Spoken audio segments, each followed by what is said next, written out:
Har'a guyyaa waggaa tokkoffaa yaadannoo aartist Hacaaluu Hundeessaadha. Obboloota koo wajjin yaadannoo kana kabajuuf asitti argamneerra isaa kanatti. Hacee ani kanatti yaadadhu. Haceen goota Oromoo, qaalii Oromoodha. Hacee ija Oromoo, agartuu Oromoo jechuudha. Sirboota isaa jechoonni inni fayyadamu gootummaa isaa, eenyummaa keenya kan nu barsiise, maalummaa keenya, Oromummaa keenya, maalummaa keenya kan nu barsiise jechuudha. Seenota baay'ee kan nuti hin beekne, kan beeku qayyabatee bira ga'ee seenaa baay'ee bakkeetti ifaatti addunyaatti kan beeksise Hacee agartuu Oromooti jechuudha.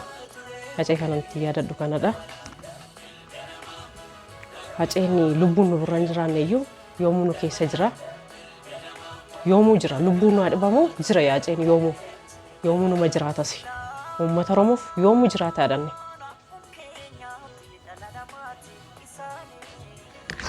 Waggaa tokkoffaa yaadannoo aartistii Hacaaluu yeroo inni itti boqote jechuudha. Yeroo yaadannoo kana keessatti miira guddaa keessa taaneeti kan jirru. Yeroo sanaa jalqabee uummanni Oromoo gadda guddaa keessa seene yeroo inni itti nagaa isaa dhabee nagaan isaa mooree yeroo inni itti jeeqamuudhaan turedha. Hacaaluu yeroo ibsu Hacaaluun nama tokko miti. Hacaaluun laayibirarii Oromoon qabu keessaa tokkodha. Laayibirariidha.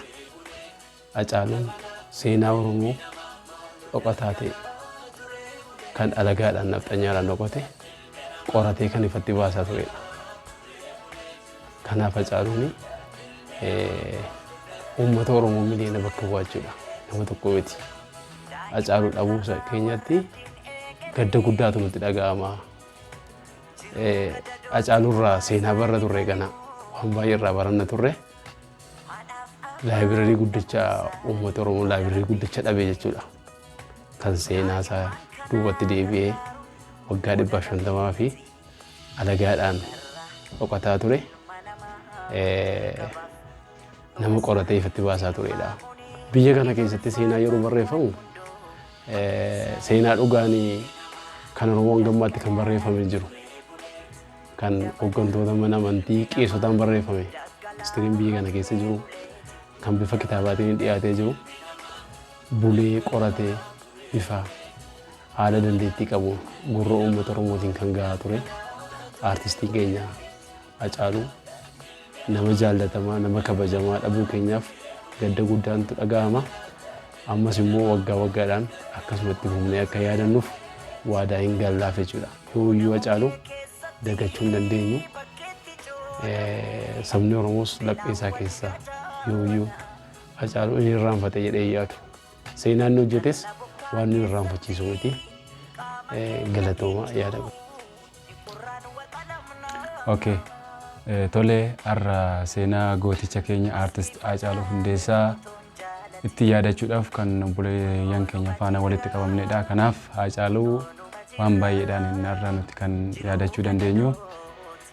Tokko Hacaaluu jechuun akkuma obboleeyyan koo dubbatanii waan baay'eedhaan yaadachuu dandeenya.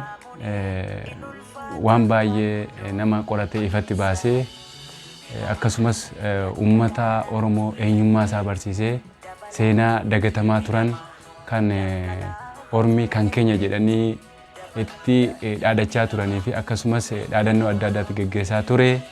Kanaaf sana waan baay'ee uummata Oromootiif deebisee fakkeenyaaf Adawaa yoon fudhadhe Adawaan Ormi kan keenya jechaa kan ture karaa aartist keenya beekamaa aartist Hacaaluu Hundeessaatiin kan uummata Oromoo ta'uusaa parsentii 100 keessaa 100 kan karaa nama kanaatiin uummata Oromootiif ifoome sirriitti kan itti yaadachuu dandeenyu keessaa akka fakkeenya isa guddaa ta'ee kan nan hubadheera.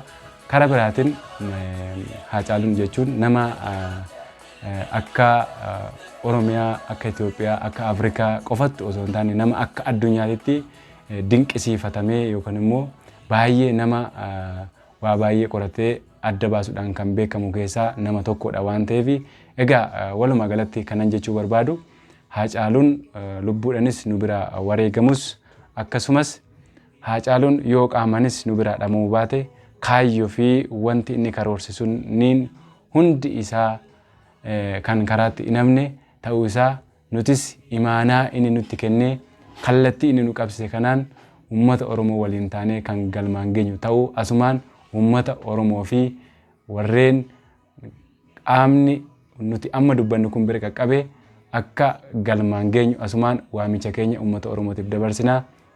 Galatoomaa ulfaadhaa. Guyyaarraa kan akkasittiidhaan yaadannoo artistii Haacaaluu Hundeessaa akka yaadannoodhaafidha kan walitti qabamne jechaadha asitti. Garuu Haaceen maalummaa Oromoo, eenyummaa Oromoo nuuf dhaloota itti aanuuf kan seenaa kaa'ee darbedha. Maaliif kana bichaa miti Haaceen kan itti yaadatamu wantoota baay'eedhaan yaadatamuu danda'a. Maalummaa Oromoo, eenyummaa Oromoo kan nu barsiisedha Haaceen jechaadha. Maaliif seenaa dhokataa abbootiin keenya, beektonni keenya awwaalamanii akkamittiidhaan lafeen Oromooillee akkamittiidhaan akka beekamu kan inni bakkeetti dhugaa jiru baasee nuuf jedhee wareegame, Oromummaa isaaf jedhee wareegame Haaceen. Waa biraadhaan miti. Oromummaa isaadhaaf jedhee Oromummaa isaa sana immoo miicanii ofirraan baasanii Oromummaa isa kanaaf jedhee wareegame. Yoomiyyuu immoo Haaceen keessa keenya jira. Dhalootaa dhalootatti darbaa. Akkuma seenaa rimmiin nyaatu jedhame seenaa Haaceenillee rimmiin nyaatu. Maaliif dhaloota nu booddeellee hubachiisuu ni qabna. Anasuma irratti yaadan ibsachuu barbaadu dhiiga Haacee akkasittiidhaan dhangala'ee hafee gumaa isaallee maaliif dhugaa jiru rabbumatu baasa malee namni baasuu hin danda'u. Isa kanaaf bakka jirtanitti akka rabbiin akka dhugaa isaa mul'isu jechuun barbaadaan galatoomaa jedha.